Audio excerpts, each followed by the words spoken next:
I feel sad. And just to see Washington, D.C., when this is a time that we need to celebrate the peaceful transition of power. But when you use words like enemy, this is what you get. Words matter. John Farner is een van de vele Amerikanen die blij zijn dat Joe Biden morgen president zal worden. Ook al is hij Republikein.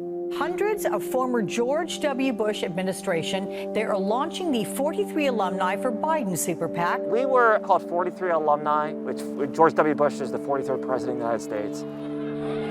Calling President Trump a danger for our democracy. It's a disgrace. Most of us never voted for a Democrat in our lives. Never thought about it. Because most of us are lifelong Republicans. But come election day, every last one of us on this team is voting for Biden. I still consider myself a Republican. I'm not a Trump Republican. I'm not a Trumpian, as I call them. But I believe in compassion, integrity, and empathy. And I believe that's a core component of who we are as Republicans. Some people are very pessimistic and say Donald Trump destroyed the Republican Party. Would you go as far as that? Donald Trump has made this party about himself. The Republican Party and the President of the United States is above all parties. It's above any individual.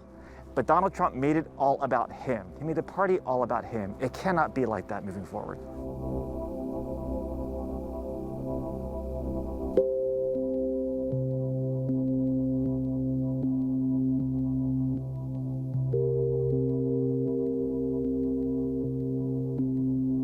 I think there's a huge rift, a huge fraction of the Republican Party right now. I do believe that.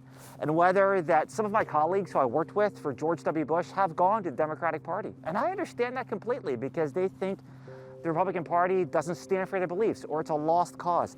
I understand that completely. I still have hope that our party can be that we worked for and worked with George W. Bush during his presidency. I believe there is a future for that, but it's going to take some hard work. You can take third world countries, just take a look. Take third world countries, their elections are more honest than what we've been going through in this country. It's a disgrace. It's a disgrace. The leadership of the Republican Party needs to lead. They need to not follow. They need to lead and focus on the truth. The truth of the matter is that there was no election fraud. Joe Biden is the president-elect of the United States. He will be inaugurated on Wednesday. And they need to come to reality and face those facts. And they need to lead. If their constituents do not believe that, they need to tell them the truth. USA!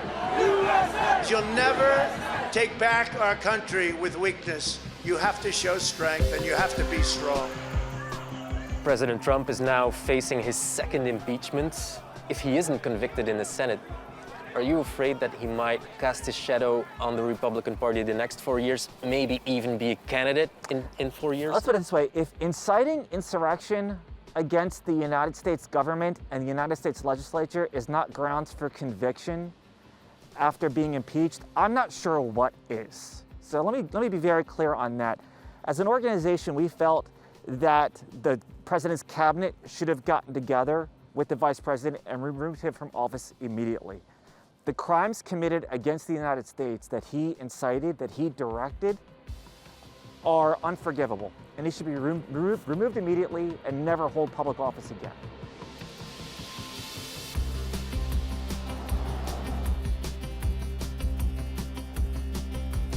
Even if he's not convicted by the Senate, we're going to do what we can to get a true leader that is nominated for president of the United States in the Republican Party that can be someone to be a viable candidate against Joe Biden. But we're hopeful Joe Biden is a great president in the next 4 years. We're very optimistic on that. And there's a scenario where many of us support Joe Biden in 4 years.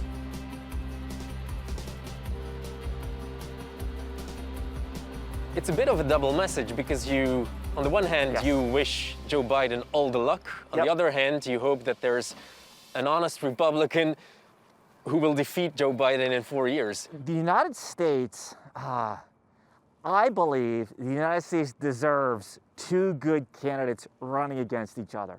We want strong candidates on both sides that can talk about the issues important to everybody, because that's what's been missing for the past 4 years. And we as an organization, again, are going to do everything in our power to advocate for a strong candidate that the Republican Party can put up in 4 years to run against Joe Biden or whoever the Democratic candidate is in 4 years.